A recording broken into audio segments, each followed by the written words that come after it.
For too long, atheism has been the belief system that dare not speak its name. So says my guest today, a world-renowned scientist who has set out to debunk the world's monotheistic religions. His book, The God Delusion, has sold more than 1 million copies and prompted a deluge of criticism.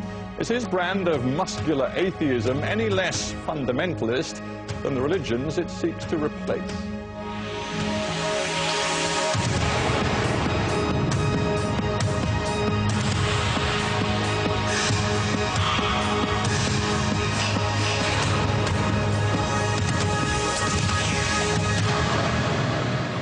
Professor Richard Dawkins, welcome to Hard Talk. Thank you. I want to begin by something you wrote in this book, The God Delusion, that has sold so many copies around the world. If this book works as I intend, you say, religious readers who open it will be atheists when they put it down. If that was your intent, why do you treat people with religious belief with so little respect? I suppose hope is a better word than intention. I think I didn't really hope that I would be able to change the minds of real dyed-in-the-wool religious people, but I did hope that people who are kind of sitting on the fence, who perhaps never thought about it very much, perhaps had better things to do, would think about it, would think for themselves about it as a result of reading my book, and would come off the fence in the direction of atheism. Now, as for your question of respect, that's I mention respect because you use this phrase to describe people with religious belief. You call them faith heads, which of course evokes images of crackheads or dope heads, drug users. That was a bit mischievous, but it was sort of deliberate as well. The question of respect is an interesting one. On the one hand, I do want to make the point that religion has become accustomed to a level of respect which is not accorded to any other belief system. So I can criticize your politics in very robust terms, or your taste in music, or your taste in art, and nobody expects me to have a kid gloves approach. Nobody expects me to treat it with exaggerated respect, but your religion, I'm not allowed to criticize. You think that there is an equivalency there between your taste in music and your religion? Yes, I mean, I don't see any reason why religion should be immune to criticism, should feel entitled to any more respect. On the other hand, you do raise a very important, I would call it almost a political point, that if I'm trying to change people's minds, and they're accustomed to getting what I think of as unmerited respect, then if I don't give them that, albeit unmerited respect, I may be turning them off. They may not read the book at all because they may get turned off early on, and that could be a political mistake, but it's one that I did, that I made, and I think I'm going to stand by it. Do you think it was a mistake, though? Because I look at the comments that your book has roused, and obviously there is, as I said, a deluge of criticism from religious people, but there are also serious criticisms from people whom you actually have a lot of time for intellectually. Daniel Dennett, for example, who shares many of your views about atheism, he says that you have been too vehement. Your serious argument should depend on mutual respect, and you don't exhibit it. Yes. Well, that's his approach, and his own book, Breaking the Spell, which is a superb book, does take a more softly approach. I think maybe there's room for both. I think maybe somebody like me, or say Christopher Hitchens, pushing the envelope and, as it were, showing people that it's possible to come right out in a sort of more in-your-face way and get away with it. Whereas then somebody like Dan Dennett does it in a more perhaps subtle way. I think there's room for both. Pushing the envelope, does it not lead you, in the course of your argument, your in-your-face argument, as you put it, to actually caricature what religion is? Oh, I'm not sure about that. I mean, I was conceding a political point, a point of political tactics.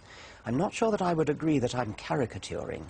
In that case, let me quote to you again as somebody who I believe also has a lot of time for your approach to religion and atheism, Kanan Malik, who has written that so great is your loathing for religion that it sometimes overwhelms your reasoned argument. What about this idea that you have a loathing for religion? I don't think that's right, actually. I think that what he's doing, and what many other people are doing, is subconsciously buying into this presumption that religion is entitled to an exaggerated measure of respect.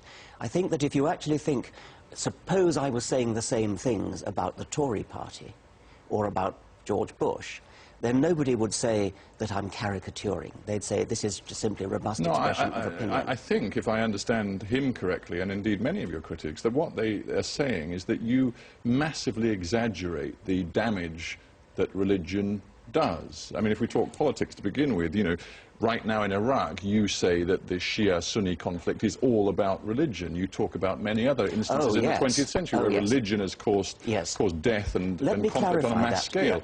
But in fact, let me just finish the thought. In fact, one could argue that the 20th century is a more secular century than any we've seen before. Yes. Something like the Sunni-Shia or the Catholic-Protestant divide in Northern Ireland. We've got to make a distinction here between a genuine dispute about religion, which on the whole those are not. For example, the Catholic-Protestant divide in Northern Ireland, it's not actually about the theology of the transubstantiation or something like that. What it is about is a kind of tribalism. It's tribal loyalties, and there's a lot of economic oppression that's gone on historically, the historical vendettas and so on. Religion is an identifier, isn't it? Exactly right. Religion is an identifier, and that's the point. If it wasn't for religion, then those two communities would long ago have intermarried, have interbred, have merged into each other. There would no longer be two tribes that you can identify. Religion is not the only tribal. There are many places where tribal dispute doesn't use religion as an identifier. Exactly what I was coming on to say. So isn't it, in a sense, just random? And to blame religion for that is fundamentally unfair. There are other places, as you say, and as I was about to say, where tribalism is based upon completely different things. In South Africa, it was based upon race. In Belgium, to the extent that it exists, it's based upon language. There are, of course, other badges, other labels, other dividers. But when there aren't anything, when there's nothing else, as in Northern Ireland, religion does the job very nicely. And it does do the job very nicely. Of course, what we haven't discussed is the degree to which atheism, your belief system, has also been responsible for death and destruction on a mass scale in the 20th century. Has it really? Stalin? Mao? You know, I was afraid you were going to bring that up. I mean, that is such an old chestnut, and it's so unfair. Stalin, Mao, maybe they happened to be atheist, but they did not do their deeds in the name of atheism. They were kind of religious in a way, in the sense that they had a belief system which was idealistic, which was utopian in a warped kind of way. They really believed that the end justified the means, and that's the hallmark of a fanatic who will kill, who will murder, who will imprison for the sake of a belief system. I don't believe anybody's ever done that for the sake of atheism. Forgive me for saying it, but you sounded just like what you might call an apologist for religion, with an apology for atheism there.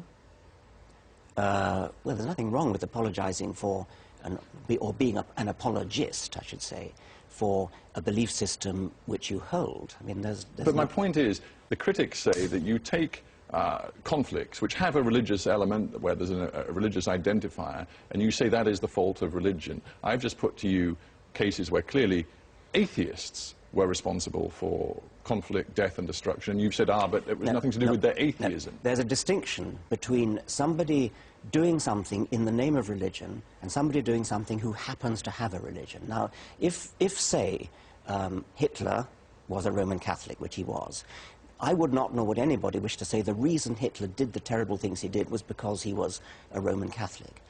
Similarly, Stalin was an atheist, but the reason he didn't do anything bad in the name of atheism. Now, there are people who have in history, and still do today, do bad things in the name of religion. Just about all the Muslim suicide bombers, for example, certainly the 19 who flew planes into targets in America on September the 11th, 2001, they were motivated by religion.